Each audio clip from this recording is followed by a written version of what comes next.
Hi friends, வாங்க இன்னைக்கு புடலங்காய் 65 பண்ணலாம். நான் இன்னைக்கு ஒரு புடலங்காய் எடுத்திருக்கேன். மேலே இருக்க தோல் எல்லாம் லைட்டாக பீல் பண்ணிக்கலாம்.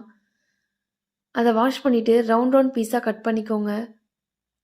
கொஞ்சம் மெலிசாவே கட் பண்ணிக்கோங்க, அப்படின்னா தான் நல்லா கிறிஸ்பியாக வரும். எல்லாம் கட் பண்ண பிறகு உள்ளே இருக்க விதையை எடுத்துருங்க.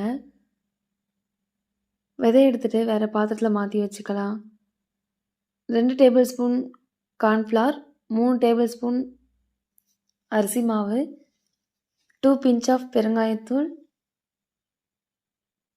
1/2 table spoon garam masala, 1 table spoon மிளகாய்த்தூள், 1 டேபிள் ஸ்பூன் காஷ்மீரி மிளகாய்த்தூள், தேவையான அளவு உப்பு சேர்த்துட்டு நல்லா கலந்து விட்டுக்கோங்க. நான் இன்றைக்கி ஃபுட் கலர் ரெட் கலர் சேர்த்துருக்கேன். நீங்கள் வேணுன்னா கலர் சேர்த்துக்கோங்க.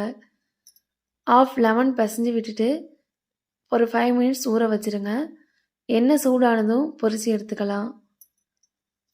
அடுப்பை கொஞ்சம் லோ ஃப்ளேம்லேயே வச்சுக்கோங்க, அப்படின்னா தான் நல்லா கிறிஸ்பியாக வரும். நீங்கள் ஒரு முறை ஏதோ உங்கள் குழந்தைங்களுக்கு செஞ்சு கொடுங்க, அவங்க ரொம்பவே விரும்பி சாப்பிடுவாங்க. ட்ரை பண்ணி பார்த்துட்டு எப்படி இருக்குன்னு கமெண்ட்டில் சொல்லுங்கள். உங்களுக்கு இந்த வீடியோ பிடிச்சிருந்தா லைக் பண்ணுங்கள், ஷேர் பண்ணுங்கள், மறக்காமல் சப்ஸ்கிரைப் பண்ணிவிடுங்க. தேங்க்யூ ஃபார் வாட்சிங்.